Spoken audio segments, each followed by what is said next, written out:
And we now continue our interview with Governor Palin. Explain when you were governor and as governor of Alaska how you took on your own party. Yeah. Because there's, you know, you still have a very high approval rating, but there are people that still weren't happy about it. How did you take on your own party specifically, and do you think you'll be able to do that as well in Washington? Well, I just recognized up there, as John McCain talks about on the campaign trail also, it doesn't matter which party it is that is just kind of creating this good old boy network and the cronyism and allowing obsessive partisanship to get in the way of just doing what's right for the people who are to be served. And I just recognize that it's not just the other party, sometimes it's our own party that just starts taking advantage of the people, and I felt compelled to do something about it, decided to run for office, got in there, and with that mandate that I believe the people have just given me via their vote, they expected the changes to take place, that reform, and we're living up to that, and as we do, we are ruffling feathers. Had Republicans in Washington lost their way in recent years? I believe that Republicans in Washington have got to understand that the people of America are not solely satisfied with all the dealings within the party. The same applies, though, for the other party also.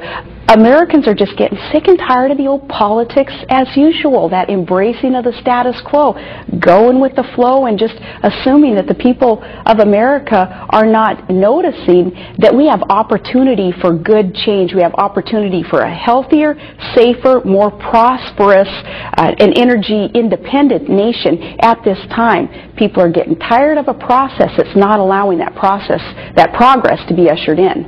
Governor, have you spoken with Senator McCain about your specific role in the McCain administration? Sure have, and very excited about the role that I will play as his partner, and I will focus on energy independence and reform overall of Washington and tax cuts for Americans and reining in spending. These are specific roles that you already talked about that you would take on as Vice President? Right, so I'd like to talk about each one of them, and I wish that we had hours to talk about this also. I have nothing to do. Okay, good. Because another thing that we'll talk about also is a role that I will play that is very near and dear to my heart, and that's helping families with special needs children and being able to strengthen our National Institute of Health also and find cures for presently incurable diseases. But first and foremost, an energy-independent nation. We must get there, Sean. It is a matter of national security and of our future prosperity, being able to quit relying on foreign sources of energy to feed our hungry markets. When we have the American supplies, we have the American ingenuity, and we have the American workers to produce these supplies of energy. Let me ask you, Americans have heard, for example, a lot of information, false information, misinformation, or incorrect information on ANWR. Some have said that drilling there is going to hurt the animals, it's going to ruin the environment, it's going to hurt the environment, hurt the landscape.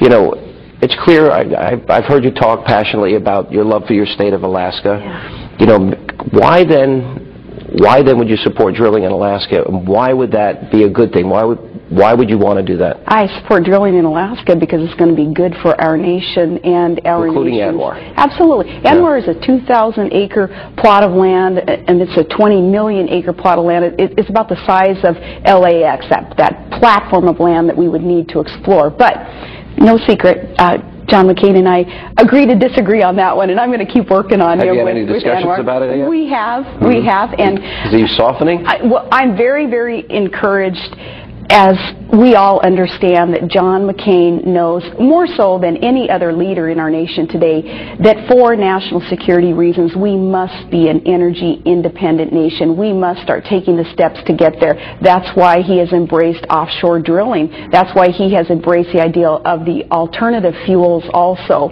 And I'll keep working on him with ANWR. All right, there you go. There'll be some spirited discussion, I assume, in the administration. The nice thing about him, too, is he is not asking me or anybody else to check our opinions at the door. He wants that healthy deliberation and debate within. And you've talked about that too. Yeah, we sure have. Yeah. Yep, it's been refreshing. T. Boone Pickens said that we have a $700 billion annual transfer of wealth. Yes. We're importing, 70% of our oil. Do you view this as a national security issue, an economic security issue?